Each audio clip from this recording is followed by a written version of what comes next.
కేసీఆర్ గారు నోటిఫికేషన్లు ఇస్తే రేవంత్ రెడ్డి ఉద్యోగాలు ఇచ్చిండని నేను అడగదలుచుకున్న ఈ తొడేళ్ల గుంపును ఆనాడు నీ చెల్లిని నిజామాబాద్ పార్లమెంటు ఎన్నికల్లో బండకేసి కొడితే 6 నెలలు తిరగకుందే శాసన మండలికి ఉద్యోగాన్ని ఇచ్చి పంపించింది కదా. నీ బంధువు వినోద్ కుమార్ని పార్లమెంటులో గోతి తీసి పాతి పెడితే కరీంనగర్ ప్రజలు ప్లానింగ్ కమిషన్ వైస్ చైర్మన్గా 3 నెలల్లోనే ఉద్యోగం ఇచ్చిండ్రు కదా.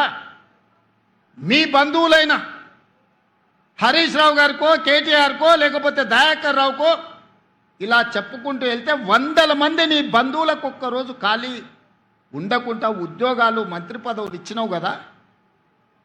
నువ్వు పదవులు అనుభవించినావు కదా. 1 గంట కూడా ఆలస్యం చేయకుండా నీ కోసం, నీ కుటుంబం కోసం, నీ బంధువుల కోసం పడ్డ తాపత్రయంలో తెలంగాణ ఉద్యమమే ఉద్యోగాల జాతర.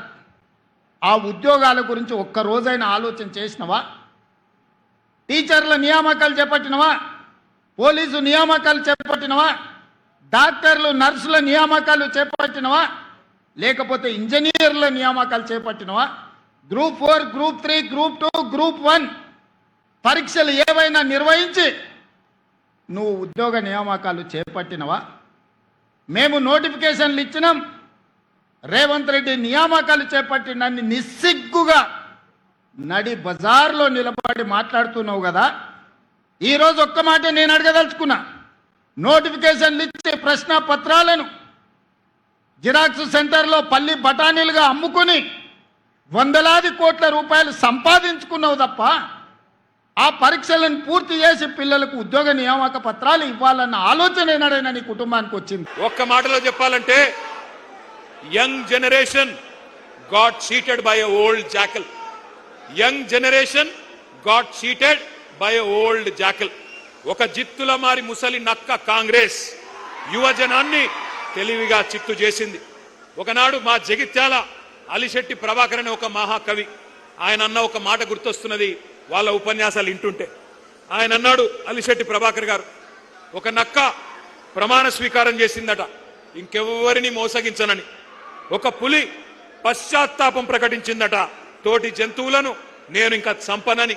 ఇవాళ వీళ్ళ మాటలు వింటుంటే 60 ఏళ్లు నెత్తురు రుచి మరిగిన కాంగ్రెస్ ఏ రకంగా మోసం చేసిందో ఒక్కసారి గుర్తు చేసుకోమని చెప్పి నేను కోరుతా ఉన్నా.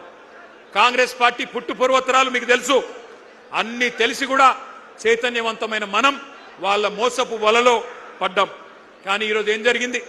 కాంగ్రెస్ వాళ్ళకు అధికార పీఠం వచ్చింది, నిరుద్యోగులకు మాత్రం బలిపీఠం ఎక్కే పరిస్థితి వచ్చింది.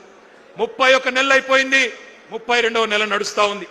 సడి లేదు, చప్పుడు లేదు.